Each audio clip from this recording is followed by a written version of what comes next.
Here we are at Kremkrok Industries Incorporated, and this is the kind of factory-themed world of the game, and I actually really like this world just for its overall aesthetic. It's very intimidating, like it's clear we're getting to a more industrial part of the island at this point. This world also has one of my absolute favorite tracks in the game, which unfortunately I don't have right now. To break the fourth wall a bit, as you can no doubt tell from the face cam, not only is this a different recording session, but I also have the hat on, so I don't have any headphones. I really need to get some earbuds. So I don't exactly have any volume, so I can't exactly hear the music right now, even though I know it's a really good track. I've memorized it, and I don't know, future Jockey, can you do some cool, like, edit with it or something?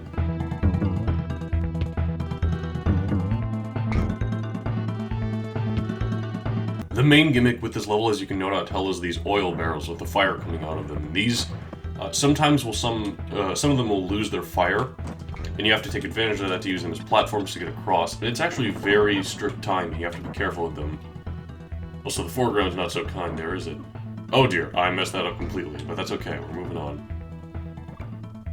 And that's the end of the first stage of the game, Oil Drum Alley. We missed all the secrets in that level, I'm fairly certain. I didn't get a single one, but we're moving on anyway. Here we have Trick Track Trek, which involves this here conveyor belt moving along a set path. Reminds me of a level from, say, Mario 3 a lot, but this is an aesthetic we've seen before, but it does fit this whole world, the Kremkrok Industries. One of the clear gimmicks of this level is how you're constantly on the conveyor belt, and the enemies will be high above you, and they'll be sometimes throwing projectiles at you, sometimes jumping down onto the platform with you. Yeah, they really like doing that. They also like surrounding the letters with enemies so that they're hard to get to.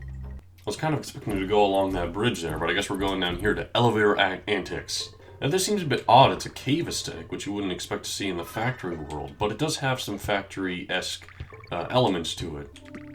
Here we are. We have these elevators going by, and they're pretty simple platformer, staple kind of obstacles, platforms going up and down, and you gotta utilize them to get to the next area. It reminds me a lot of Castlevania 3 for some reason. We have Candy's save station there, that's okay, we'll just skip past that now. Poison Pond, another water level, I believe. Yep, and we're swimming in poison. How DK and Donkey are okay when they're clearly opening their mouths at several points during the swimming animation, I have no idea. This would have been a neat time to introduce some gimmick, like, oh, you're dying from the poison in this level, you need to beat it quickly or something like that, but it's just kind of another palette swap with no real meaning towards it. I said this level doesn't really have a gimmick, but it definitely does. It's these spiky wheels that go around the entire stage, and they are common in this level, quite common actually. And you gotta be very careful. These things can be fast, and they can come around from corners where you don't quite see them, so you gotta keep your eye out, and you gotta move kind of slowly as you're going by the screen. And that's the end of that water level there. We have Cranky's cabin. Should we get his advice? Sure, why not? One more time before we beat the game, I suppose. You're doing pretty good to get this far. Zingers sport spikes on their backs. You can't jump on them unless you're riding Winky. See you later, alligator. Ha ha. I mean, again, his advice is correct. It can be helpful, I suppose, but it's not exactly very polite. Or necessary. You kind of figure out stuff like, oh, you can't jump on the bees very early on in the game, if not immediately.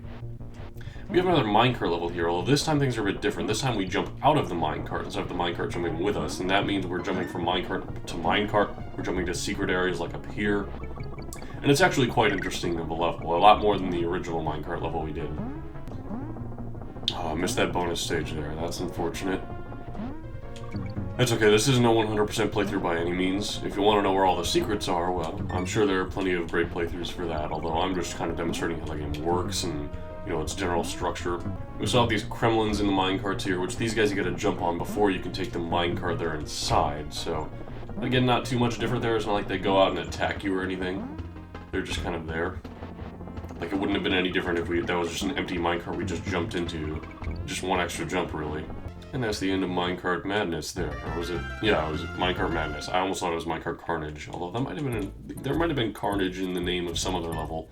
Here we have Blackout Basement. This is another factory-themed one, which is kind of indicated from its position in the overworld. But this stage focuses on the lights going out, which can be rather challenging. It's a lot better than at the very least, it's a lot better than the Squawks gimmick, where you had to light your own way and you constantly were flashing the screen as you turn left and right, but it's still kind of challenging, although that is kind of appropriate for a later portion of the game. Oh man, I completely missed the platform since it was all black.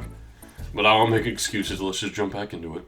This might be the first stage to introduce these falling platforms, which when you jump on, well, they fall. And this one here, you can tell from the banana down here that it leads you to a bonus game, which that's generally how that goes in bottomless pits.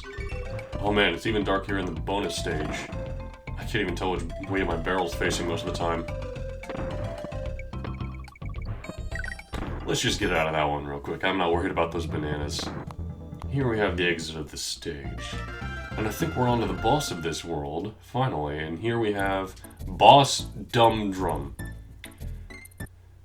The boss is an oil drum who's dumb.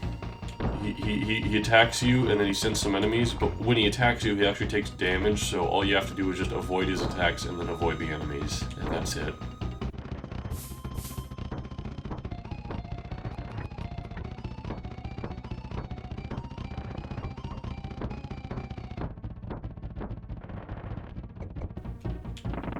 And there he goes. He died, even though we did nothing to him, and we get all these bananas. Yay!